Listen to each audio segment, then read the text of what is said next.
Hello and welcome, everyone. We are so pleased to have you here with us today. I'm just going to go ahead and just wait a few more moments as I see folks are still joining us, which is wonderful. Okay, we are going to start the evening with a poll. And we are going to be looking to see where you are joining us from. So as you see the poll come up on your screen, please participate and let us know where you are joining us from.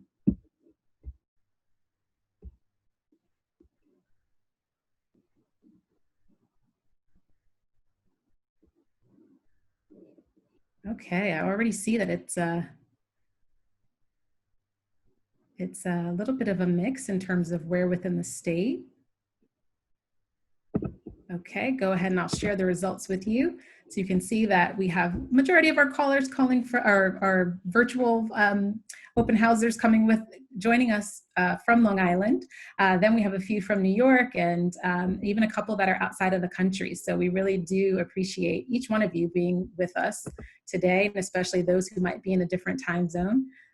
We are going to ask you one additional question. And this is on the stage of the admission cycle that you are in. So if you would please just now take a moment and answer that for us as well.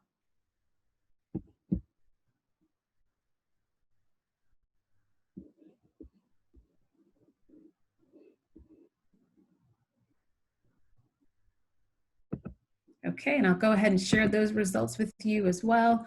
So we can see that at least folks have moved beyond the inquiry stage, which is wonderful. And so some of you are an applicant, some of you are admitted students already, and then even enrolled. So wonderful, great diversity on the open house tonight. So I would like to, again, just extend a welcome for your joining us. This is our virtual open house featuring our athletics program. My name is Charisse Welch, and I am the Associate Director of Admissions here at the Stony Brook School.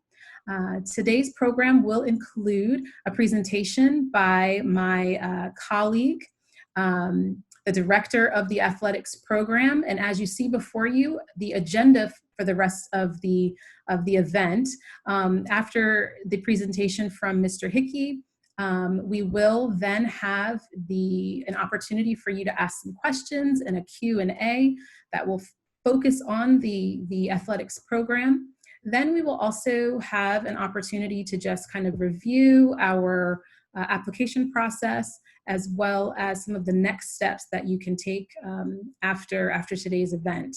At the time of reviewing the application process, we will have a Q&A that will come kind of immediately after the next steps. And then at that time, I will be joined by my colleague, the Director of Enrollment Management, Mr. Yuri Francis.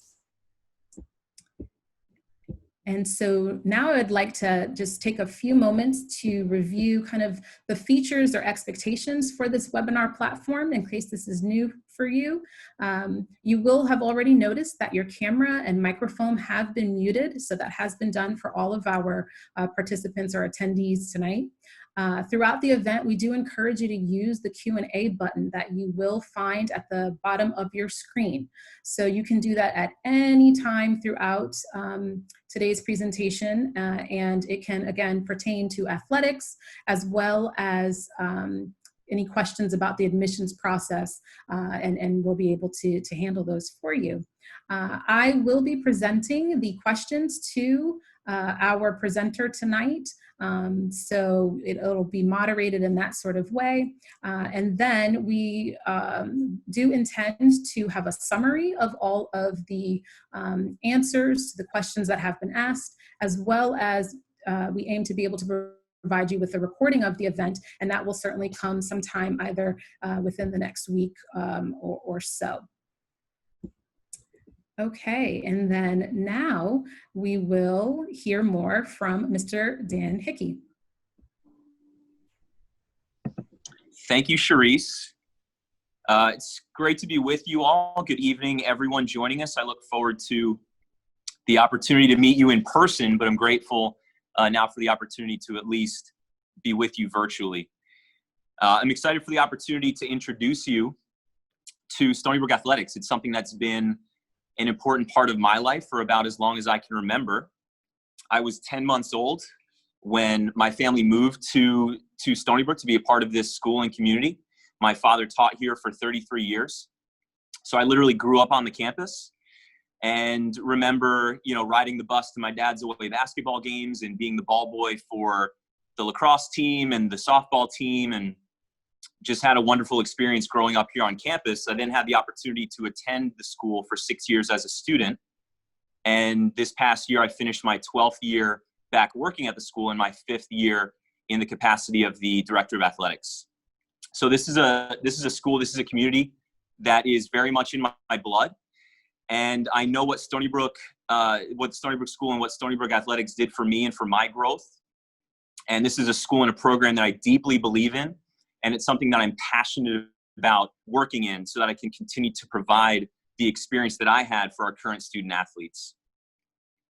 I'd like to start our evening with a quote from our founding headmaster, Dr. Frank E. Gabeline, from his seminal work on Christian education entitled The Pattern of God's Truth.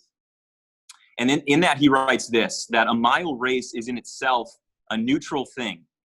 The way in which a young man or a woman runs it is far from neutral. And what Dr. Gabeline is saying here is something that we still hold very dear in our athletic department. The fact that sports have life-changing potential if we approach them in the right way. And we firmly believe that the experiences we offer our student athletes, the ways that we challenge them in positive ways, the way we intentionally build culture and camaraderie, the way that we teach them lessons and strive to build character traits through their chosen sport, we believe that is the most important thing we will do each season, far more important than claiming a trophy or hanging a banner, as important and fun as those things are. Our foundational philosophy in athletics is that at some point, the ball stops bouncing. At some point, you unlace your cleats for the final time. And we want you to be left with something more than just a trophy, just a yellowing newspaper clipping. We want our student athletes to be better people, parents, spouses, leaders, coworkers, whatever roles that they will occupy beyond Stony Brook. We want them to be better in those roles because they played Stony Brook athletics and learned about courage and sacrifice and humility and responsibility and a litany of other things on the fields of play. That is what we strive for. That is where we start. That is foundational. Everything after that it is a byproduct of starting there. Now, while we do not overemphasize winning, it certainly is not something we shy away from. And I'd love the opportunity now to share with you a few of our highlights from the last 2 years. And I think 2 years is an appropriate time span to look at for a couple of reasons. Number one, as you know, we didn't have a spring season this year due to COVID. The second reason I think a 2-year time span is a helpful metric to look at is because for the last 2 years, we've been in a different league affiliation. For 45 years, we were in the New York State Public School League, but 2 years ago, we moved to the Independent School League. And so I think this 2-year time span will be a helpful metric to look at as you look at how we've transitioned and some of the successes that we've had. So firstly, we've secured 20 team championships in the last 2 years, by far the most in our league. 201 Bears have earned individual all-league honors, and an additional 17 have won individual league championships. 10 of our coaches have earned League Coach of the Year honors. We've experienced undefeated seasons in baseball, badminton, girls tennis, and girls volleyball. We've also had the opportunity to experience elite competition, and two things that stand out are our sailing team's runner-up finish in the 2019 New York State Championship, and our swim team, which for the last 2 years has competed at the Easterns Championships in Germantown, Pennsylvania, which are regarded as the premier private school swim meet on the East Coast. Those are two experiences that stand out among many. And we've also had berths in 15 NYSE state championship tournaments across our variety of sports. So again, that's just a snapshot of the last 2 years.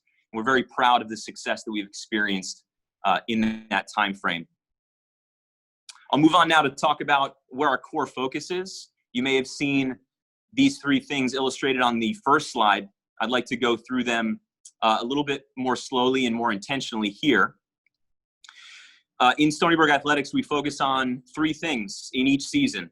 And these are really the most important success metrics that we will judge ourselves by. Win-loss records, championships, those things are certainly important. But if we're accomplishing these three things, we're doing something potentially life-changing and something very worthy of the time we put into it. So we're looking to strengthen the body, sharpen the mind, and encourage the spirit. And each of those things we hope and expect are happening on the field of play every single day. As our student athletes push their bodies, as they build camaraderie with their teams, as they're impacted by the outstanding role models that they have on the coaching staff. But we also want to make sure that these are core focuses beyond what's happening on the field. We want to make sure that these things are being reinforced with everything we're building into the program beyond the field. As we look at strengthening the body, for the last 3 years, we've had on-campus physical therapy each week, alongside a dedicated athletic trainer that is with us every single day. It's very important to us that as we're challenging our athletes, we're also giving them the proper support structures to make sure that we're keeping their bodies healthy. And if they unfortunately get injured, helping them get on the field quickly and safely. We've also had a dedicated strength and conditioning coach for the last 3 years, and Coach Vanessa Windsor has occupied that role. In her role each week, she sends out weekly health and nutrition tips and inspires our athletes through fitness challenges that will get them moving, get them in the weight room, get them involved and engaged even beyond their sport. And I'm very proud of Vanessa for keeping those initiatives going even in the midst of a spring in which we were not together on campus, when we had to close in-person classes and when we had to close our spring sports season. Those things continued online and were a really important and helpful touch point for our student athletes.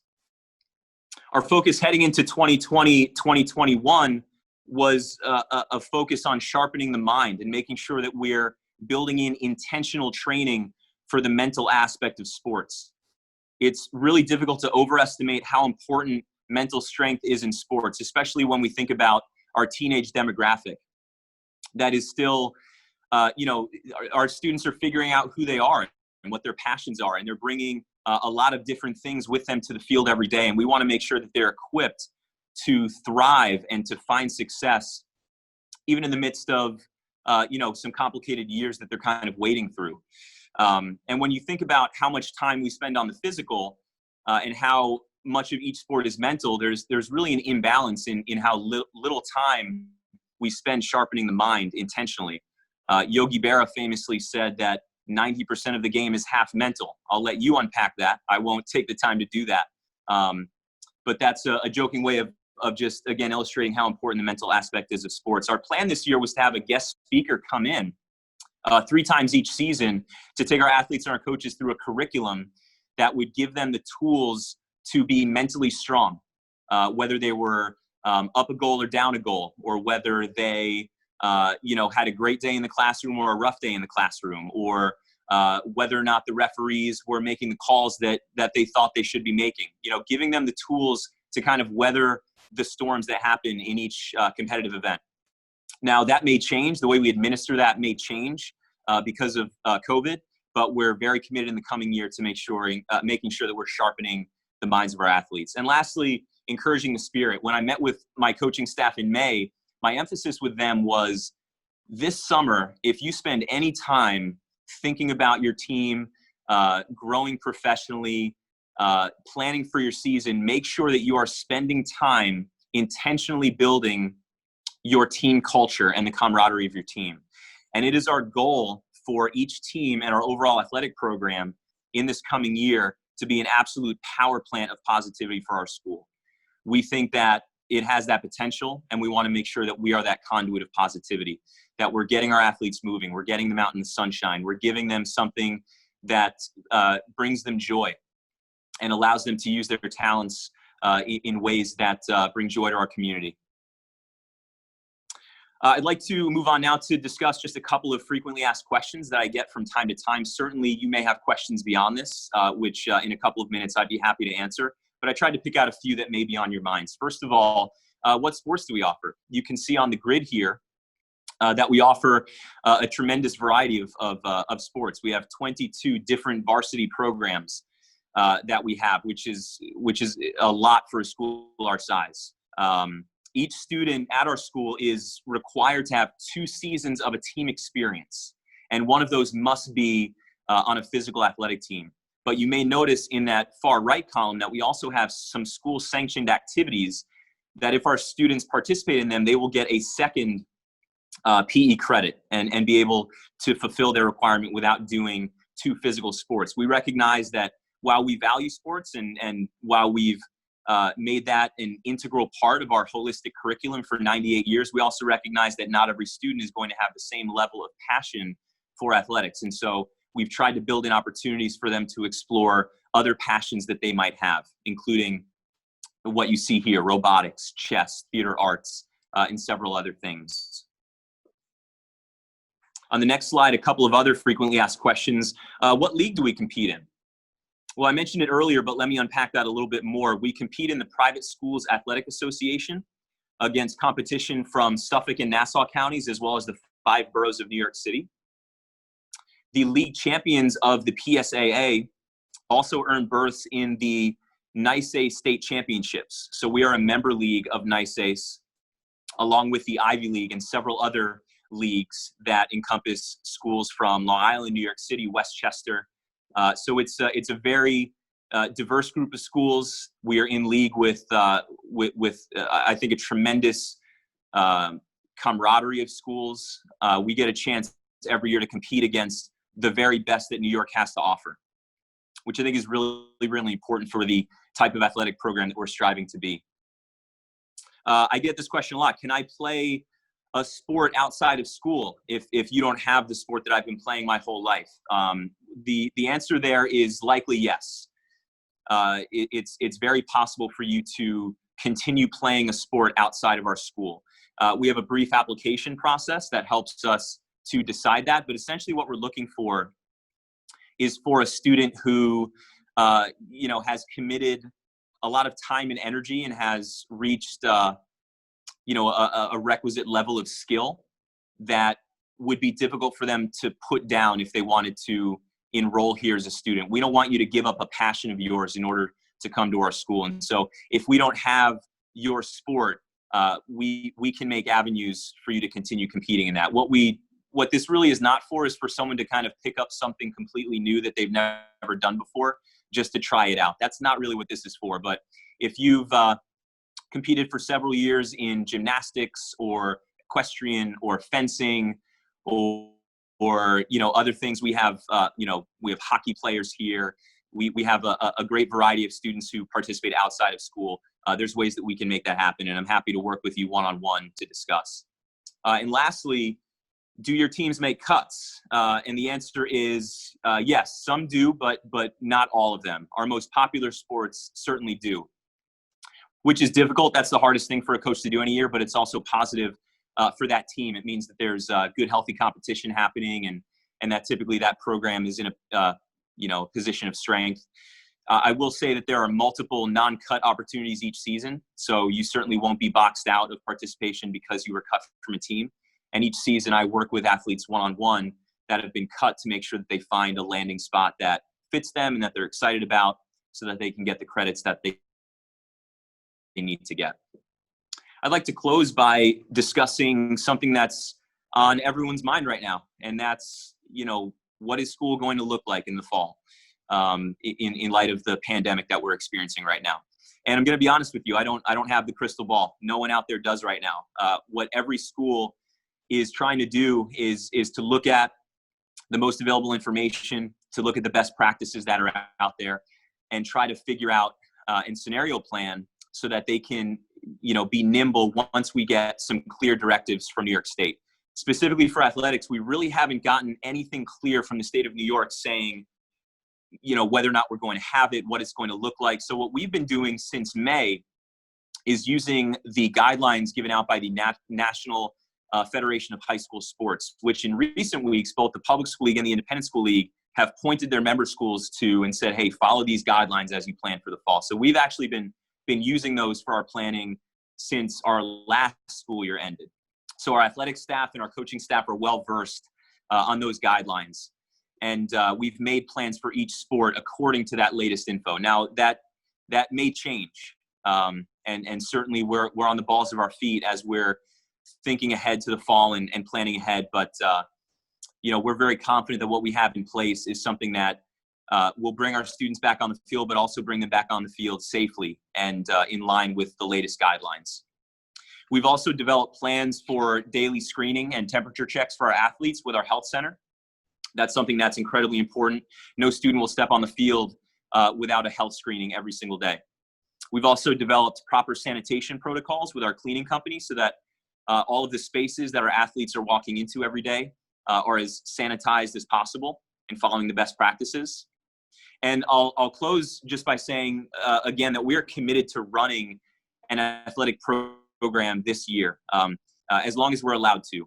I think it's very, very important for the overall health and wellness, both physical and mental, of our student athletes to be moving their bodies, to be spending time with each other outside the classroom, to be pursuing something that they love or that they're passionate about or that they hope to do at the college level. It's going to be very, very important for us to do whatever we can athletically, again, of course, according to the guidelines that are out there, because student safety is absolutely paramount for us. It's far more important than a game or the result of a game. So that's going to be our response to COVID.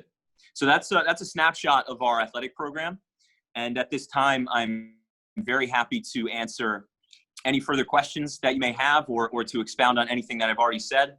And you can see my email address there. I'm also happy to speak with you offline about anything at all as well. Terrific. Thank you, Mr. Hickey. And so now to a couple of questions. The first question that we have is if you could speak to what gear is necessary for sailing. As far as what grade, like what grade level? The gear, yep. And then also— Oh, I'm sorry. I thought you said year. I apologize. That's okay. That's fine. And then there is a follow-up question about students with experience or, kind of without, if they're able to be a part of the sport. But let's at least start with the equipment, I guess. Yeah, absolutely. Great question. So I'll start with the equipment. If you send me an email, I'd be happy to get a list of gear from our sailing captain, and he can certainly give you more specifics. I'm not going to know like all the names of everything, but I can say that there is some vital essential gear that team needs every year. They're out on the harbor every day. In the spring season, when the water is particularly cold, they need to make sure that they have the proper dry suit so that if they fall in the water, they're maintaining the right core body temperature, and there's other things like boots and gloves and even other optional gear that depending on your level of experience or level of involvement, you may want to get as well. I can tell you that we have our own PFDs, personal flotation devices, so you don't have to worry about that. But there definitely is some gear that you may want to look into getting. Again, if you want to shoot me an email, I'd be happy to provide you with that more detailed information and even connect you with our captain. Now, as far as experience level, I will say that sailing has become one of our marquee programs. As you heard me say, we were the runner-ups at the New York State Championships last year. So it's definitely a program that's competing at a high level. So I will say this, we try to create space every year for a few novice sailors to be part of the program, because that's kind of where our program has its roots. When the sailing program was started several decades ago, it was largely started as an educational pursuit. The fact that we live only a mile from the water, it was a real desire for us to make sure that our students experience that kind of natural environmental beauty of the island. And so I think we try to preserve that. So particularly if there are a few younger students who want to learn sailing and potentially be impact sailors in the program as they grow into it, we try to create that space. But it is a program that attracts many ready-made sailors and those that have experience on the water. Great, thank you. So there is a question that's asking for you to kind of clarify baseball and how it's listed. So it says, I see baseball is listed in the fall and the spring. Is there a difference in the team, or same team, just practice both seasons? Great question. So baseball for us, when we play interscholastic games, that happens in the spring. But what we built into the program last year was a fall baseball season, and that was based on the tremendous amount of talent that was in our program as of last year. On last year's team, we had 4 players who signed Division I letters of intent to play at Fordham, Stony Brook University, Iona, to name a few. So those players are committed to baseball year-round, and so we wanted to provide a year-round experience for our baseball team. So there was a full fall season. They practiced every single day. We brought in professional hitting coaches, pitching coaches to work with them. And we also had some sporadic workouts over the course of the winter as well, and then had a full, well, unfortunately, we did not have a full spring season. We were supposed to, but obviously COVID changed that. We were going to compete against several schools, a school in New Jersey. We were going to Charlotte Christian Academy. We also were scheduled to play in a tournament in Georgia against some of the best schools in the country, from Oklahoma, Alabama, Tennessee, to name a few. So that's a program that's competing at a very, very high level for us right now. They're independent in current league on national round. Okay. Somewhat of a follow-up kind of to that question, because it's from the same person, but is it a sport that, baseball, is it a sport that makes cuts in 7th grade? And so maybe you could talk about that, just kind of generally about what happens with tryouts and things, and then maybe speak to the middle school sports experience. Sure. So with baseball specifically, the last several years, hasn't really been any numbers that we've had, but those are players that we don't want to cut or remove from the program, because they may be players that will grow into being impact players in the future. So, we've had top of middle schoolers and a few freshmen that that have been part of the team, that we've been working with one-on-one every day in the hopes of building them up. So we have not had to cut anyone in baseball, even with how high level that program has become in recent years. For middle schoolers coming in, particularly for those who don't have a sport that they already play, in the fall we have a middle school PE class. So every afternoon for an hour, they have the opportunity to learn a variety of sports. So their focus is on 2-week units, and they have the opportunity to increase their fitness, their conditioning, maybe learn some skills in a few sports that they will play later on at Stony Brook. But that's a way for our middle schoolers to get a PE credit out of the way right away.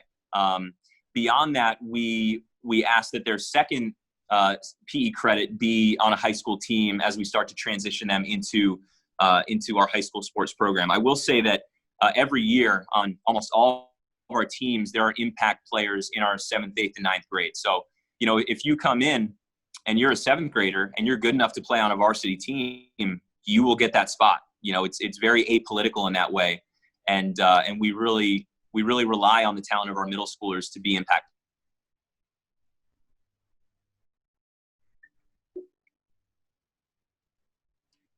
Okay, thank you, Dan. I do think we are having just a little bit of connectivity issues, perhaps with from where you are. You're kind of cutting in a little bit in and out.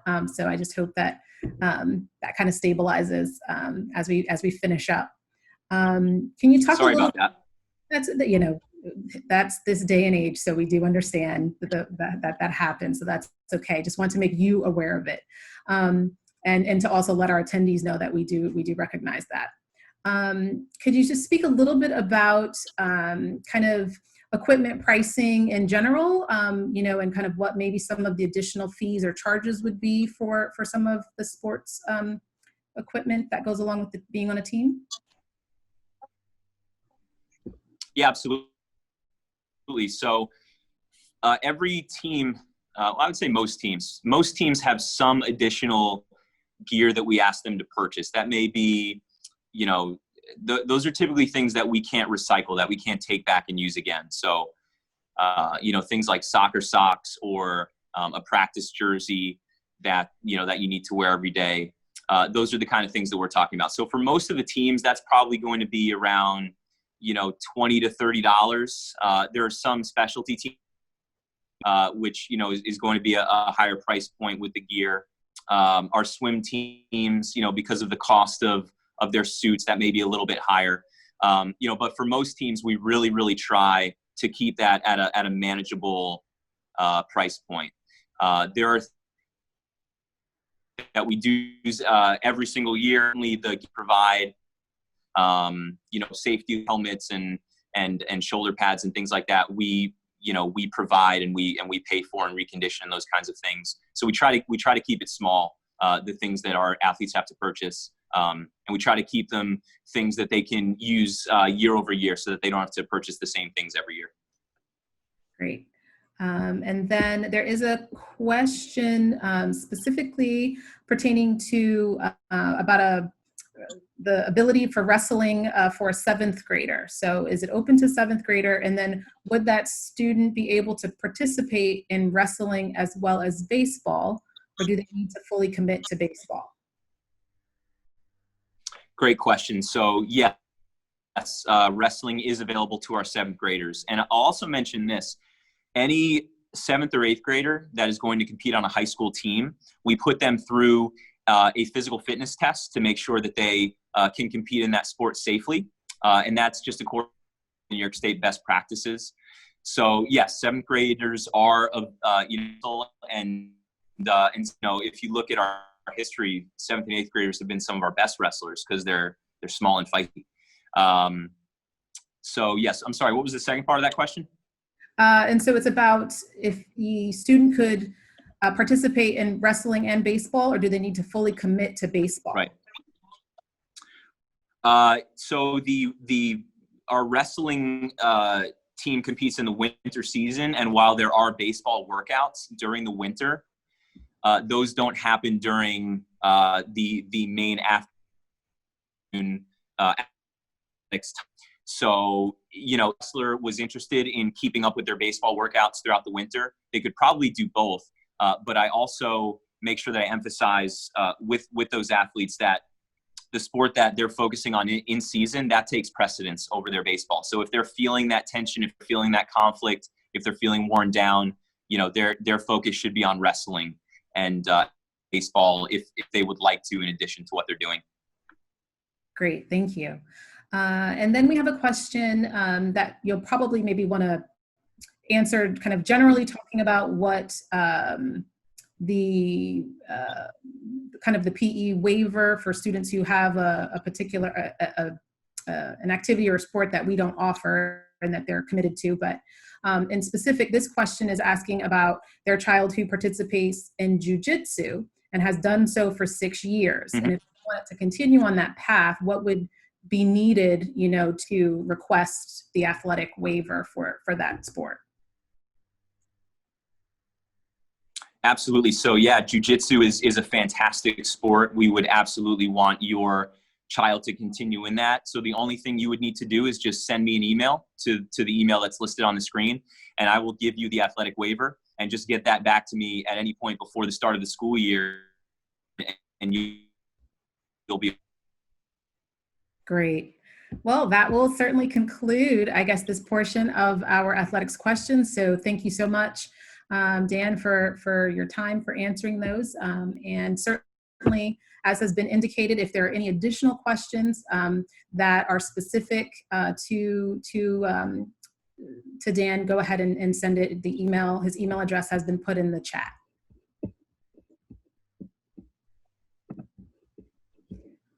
Okay, and so now I'm just going to take a few minutes to briefly go over our application process.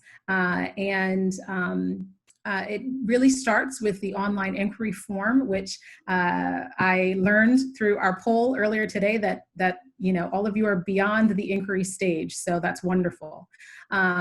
And then, however, if there are some who may have joined since we did the poll, the inquiry form has been included in in the chat if you would like to be able to complete that for us. After that, we would be then asking for you to complete an application. That would be the natural next step. And we do participate with the SAO, the Standard Application Online, there are links to that and as well as additional detailed information for our entire process that you can find on our webpage, on our admissions webpage on the Stony Brook Schools website. We are asking for an interview for all of our applicants, that interview can take place, of course, now due to COVID-19 precautions. It will be online, done virtually, but typically it can either be online or on campus when we are able to offer them on campus again. We then will typically ask for some admissions testing, for those for whom English is not their native language, we would be asking for a proficiency assessment, whether that be the TOEFL or something similar along those lines. But we do have some additional tests that could take the place of the TOEFL that are listed on our website. Any additional admissions testing at this time we are holding as optional, so it is not required, and typically that would cover things like the SSAT, the SAT, the ACT, the PSAT, any of those tests that we would use for admissions. They are optional, so it's not a requirement. But if you do have a score that you would like to share with us, certainly if that could help to support the application file, we will certainly receive it. Recommendation forms, we are asking for letters of reference from a current math and English teacher, as well as a principal or guidance counselor. And again, there's more detailed information on our website about that. We are looking for grades, and so that will come in the form of either report cards or transcripts, and we are asking for the current year that the student would be applying in, as well as the previous 2 years. And then for those families who are interested in financial aid, we do have need-based financial aid that we are able to offer for those who apply, the determination is made that there is a need and that we can meet it. And we do ask for an application to be completed for that. And that does apply to domestic students within the United States as well as international students. Okay, and so that would conclude our overview of our admissions process. And so now we're going to move on to next steps. And so as already, touched upon, if you hadn't had a chance to fill out the inquiry form, please go ahead and do that if that applies to you. Certainly reach out to our office if you do have any questions or things to share in regards to an application. We are certainly available, and right now email is probably the most convenient for many of you, but we are also available by phone as well. You can complete our post-webinar survey. We do ask if you would just take a few minutes to complete that and just let us know how this event has gone, and then certainly any other things that might be on your mind. That would be wonderful. Follow us on social media, and then typically each week we have said, to register for next week's open house, but this is the last one of our series. But I am happy to say that all of our past virtual open houses are available, and certainly for tonight, that one will be coming soon. But you do have the opportunity to reach out on our website to be able to access the past open houses that we had in case you missed something, or you just want kind of clarification on something that you heard before. So we do encourage you to be able to do that. And as we now kind of come to a close, would like to just thank you all for joining us, certainly to our attendees, as well as Mr. Dan Hickey. Thank him for his presentation. We are going to kind of now formally conclude the athletics presentation for today. So if if you do not have any further questions about the application process, you are, welcome to sign off. But those of you who do have questions about the application process, I am going to have my colleague, Mr. Francis, our director, join me and then answer those questions for you. So those of you who do have those, we will be staying on for a little bit more time to be able to answer those questions.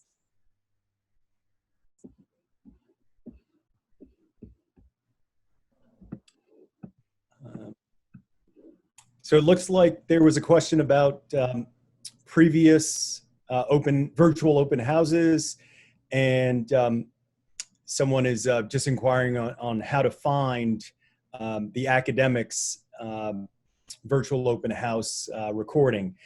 So that recording we're still working on and is not available just yet, but we hope to have that up on our website and released perhaps by early next week.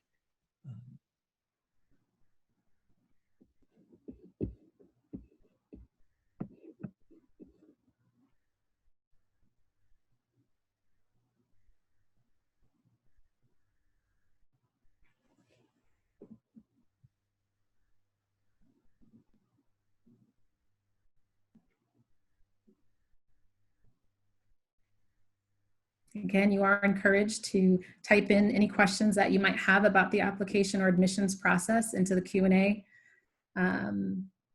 section at the bottom of your screen, and we'll go ahead and answer them.